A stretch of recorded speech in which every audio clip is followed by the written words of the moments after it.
Hi, Naomi. Welcome. Hi, Richard. You and I know each other for a long time, and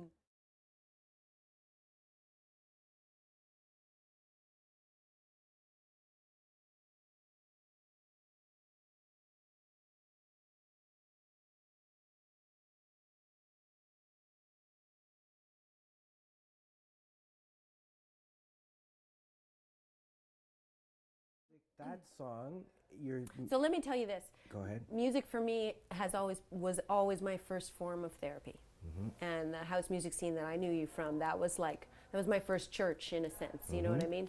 And that was like all the misfits came and we found a place to be ourselves, to be free, to be, to express, to feel like bliss, all those things, right? To kind of have like a sonic therapy. You know when you dance for like 6 hours straight, Working you're like it out. nothing, no better feeling than that, right? Right. So, so I can see it as a succession of like that. I've always been in the healing fields in some respect, and then you mentioned David Bowie, but I saw David Bowie's concert and I was like, that I want to do what he does because he changes the way you feel. Yeah. You know, totally when does. you He totally does. right? Yes. And so I started to pursue the singing and whatnot because it was like, I have to do this, right? But then the intricacies in the music industry just got very difficult. And the truth was, I didn't want to do mainstream music. I always wanted to do underground music. And it's difficult to just be a singer.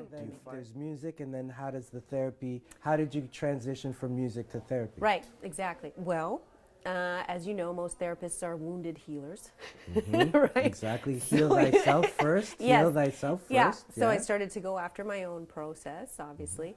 And something about it, and then I was doing the acting. It's actually very similar to the acting, the way that you work as a therapist in a sense, because you're studying how people think in a sense, right? And as an actor, you're studying the way people do things, and you're trying to mimic that. Right.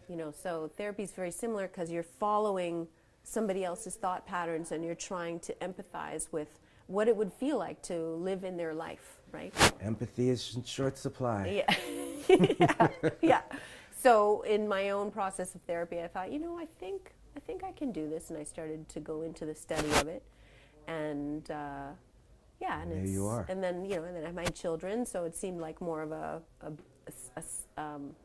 responsible choice as far as giving Taking care of myself, the little ones. personal autonomy, and that it's like, all right, I'm ready to sing again, and I've been working in these sort of shamanic traditional healing realms.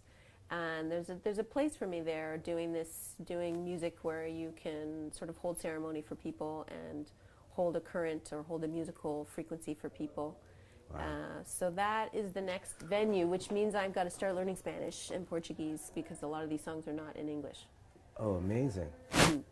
And can you tell us a little bit about one of the most impactful ceremonies that you've had? Wow, that's a great question.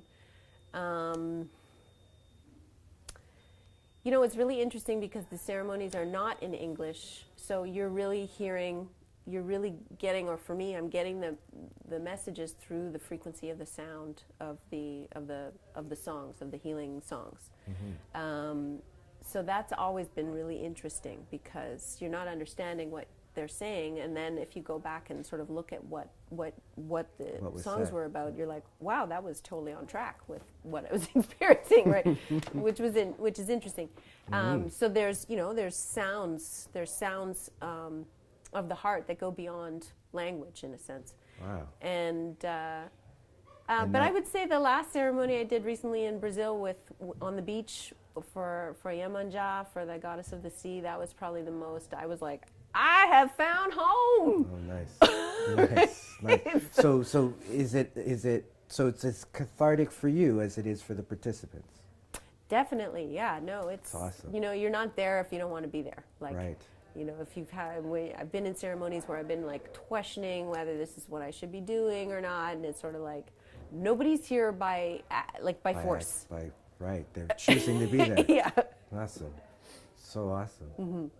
Can we hear your second? Oh yeah. Song So the choice? second one is actually these amazing musicians, Rainer Schurenbrand and I think they're from, I'm not quite sure, so I think they're from Germany, but they're, you know, that side We of the can pond. find out. Yeah, can we Google can find it. out, Yeah, but yeah. they're like, and you'll see it in the link. So, they're classically trained musicians, so the musicianship is like oh, high. so we've segued from Spanish music to classical music, But which is awesome. this is all shamanic music. This is the kind of music you'd hear in ceremony. So they're actually singing it in Portuguese and stuff, but the quality of the musicianship is like symphony orchestra. It's ridiculous. Unbelievable. Yeah, and it's really, it's when you start listening to it, you're like, oh, this feels good. So yeah, I've Like, been a it's DJ totally for different- 15 yeah. years, and you're teaching me again.